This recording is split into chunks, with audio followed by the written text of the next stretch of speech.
जय श्री कृष्ण। हरे कृष्ण कृष्ण कृष्ण हरे हरे, हरे राम राम राम हरे हरे।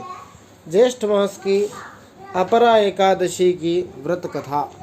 धर्मराज युधिष्ठिर ने पूछा, हे जनार्दन, ज्येष्ठ मास के कृष्ण पक्ष में किस नाम की एकादशी होती है?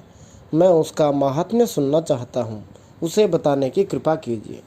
भगवान श्री कृष्ण बोले, राजन, तुमने संपूर्ण लोकों के हित के लिए बहुत ही उत्तम बात पूछी है। हे राजेंद्र, इस एकादशी का नाम अपरा एकादशी है।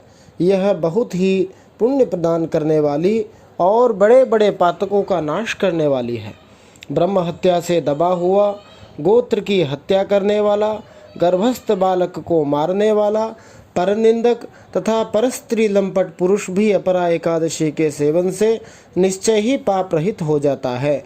जो झूठी गवाही देता है, माप तोल में धोखा देता है, बिना जाने ही नक्षत्रों की गणना करता है और कूटनीति से आयुर्वेद का ज्ञाता बनकर वैद्य का काम करता है, ये सब नरक में निवास करने वाले प्राणी हैं। परंतु अपरा एकादशी के सेवन से ये भी पाप रहित हो जाते हैं। यदि क्षत्रिय क्षात्र धर्म का परित्याग करके युद्ध से भागता है तो यह क्षत्रियोचित धर्म से भ्रष्ट होने के कारण घोर नरक में पड़ता है। जो शिष्य विद्या प्राप्त करके स्वयं ही गुरु की निंदा करता है, वह भी महापातकों से युक्त होकर भयंकर नरक में गिरता है।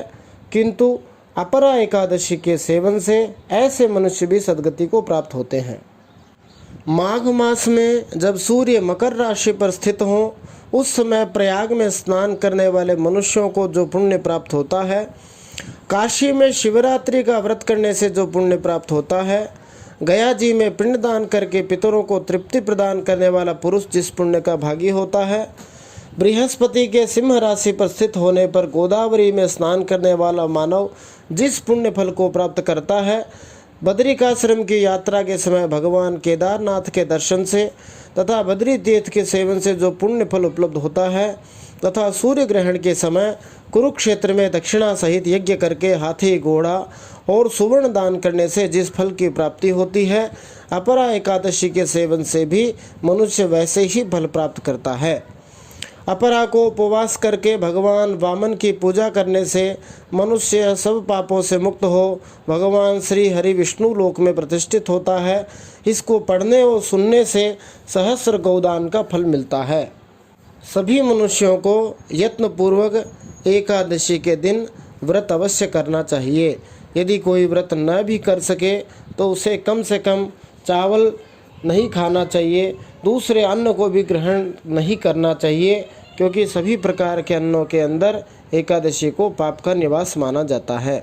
इसके साथ ही भगवान श्री हरि के विष्णु सहस्त्र नाम का पाठ करने से, भगवत गीता के पाठ करने से, भगवान के नाम महामंत्र हरे कृष्ण कृष्ण कृष्ण हरे हरे, हरे राम राम राम हरे हरे, भगवान श्री हरि की कृपा प्राप्त होती है। भगवान श्री हरि का दिव्य धाम प्राप्त होता है।